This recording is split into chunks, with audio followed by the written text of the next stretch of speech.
Watching it feels very cleansing. Washing it feels very cleansing. I'm sure. Watching and washing.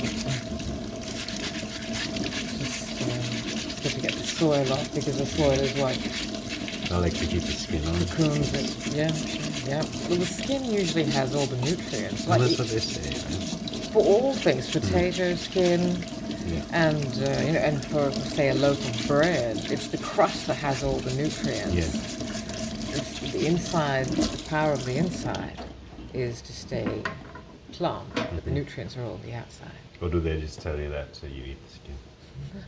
Yeah.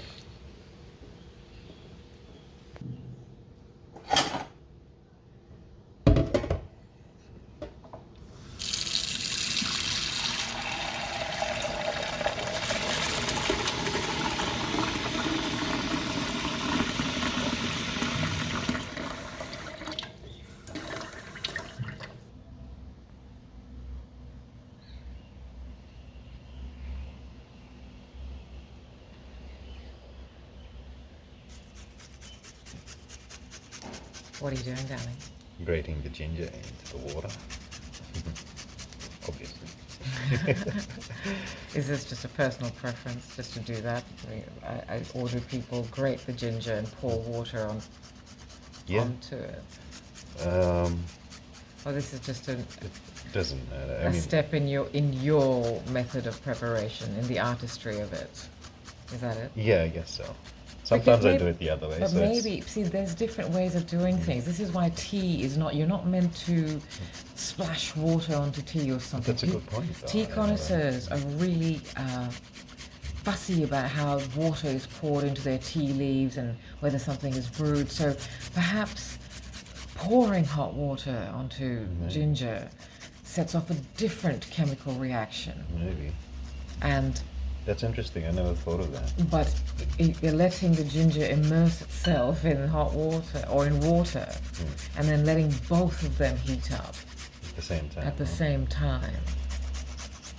Because I have done it the other way. Right. So I don't know if it's just a So it's not mood yeah, a thing. mood thing or a looks good thing. Yeah. It certainly looks good.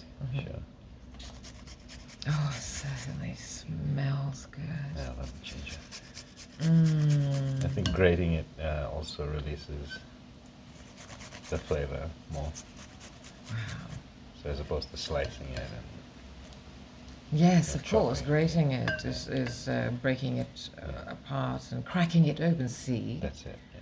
everything needs to be cracked open, but gently, with love.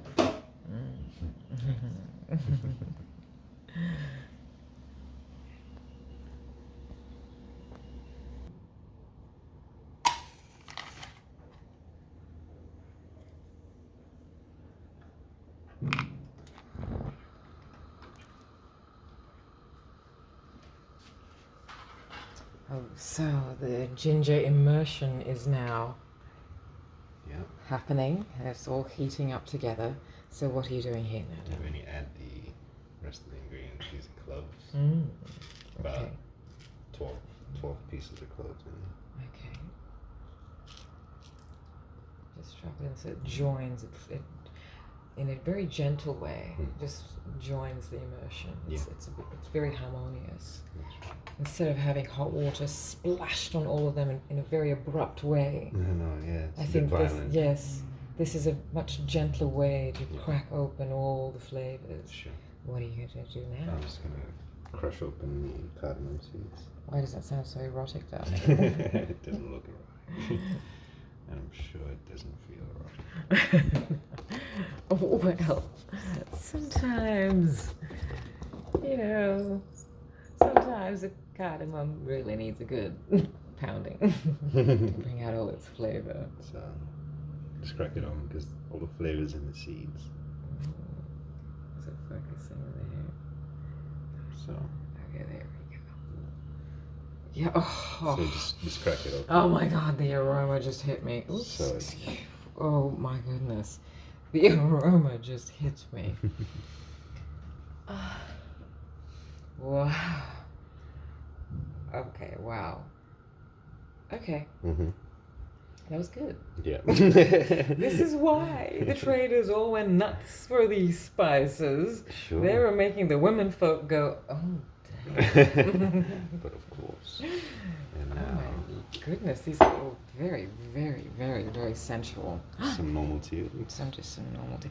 We just prefer a very plain but strong tea leaf. Nothing fancy, No. nothing fragrant, Yeah. nothing, not oolong. I mean, anyone can do that if they Yeah, wish yeah, to, yeah. but we choose just a very basic, strong black tea. Yeah. Just good, Yeah. tea. All right. So I'm making about 5 cups. All right. So I'm gonna put just 4 teaspoons. Teaspoon? Is that a teaspoon? Yeah. Yeah.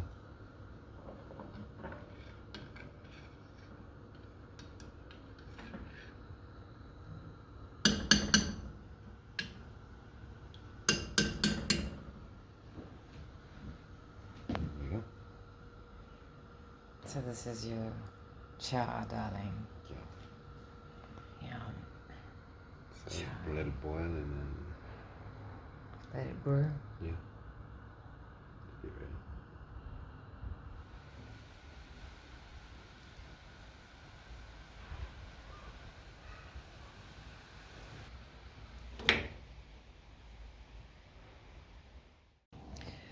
So we're actually filming this out of sequence like real filmmakers. So this will appear in the credits, I think. The actual brewing and now the serving and presentation, my darling. It's over to you.